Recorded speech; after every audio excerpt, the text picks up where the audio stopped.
Video starts with a shot of a roof edge, possibly showing some water damage or a simulation of rain running down. Alam nyo ba kung saan madalas nagsisimula ang mga tulo at tagas sa bubong?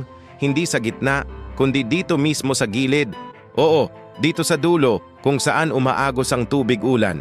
Kapag hindi tama ang pagkakagawa dito, dahan-dahang sinisira ng tubig ang kahoy sa ilalim, nagiging sanhi ng mantsa sa pader at eventually magastos na repair.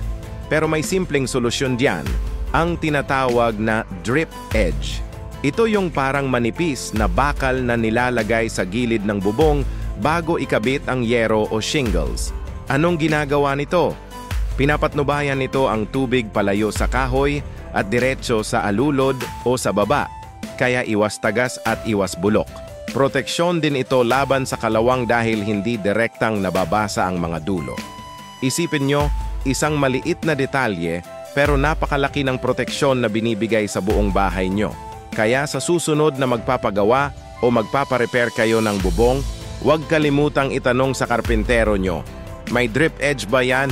Kung may natutunan ka, i-like mo na ang video na to at mag-subscribe para sa mas marami pang smart tips para sa bahay mo. Hanggang sa susunod.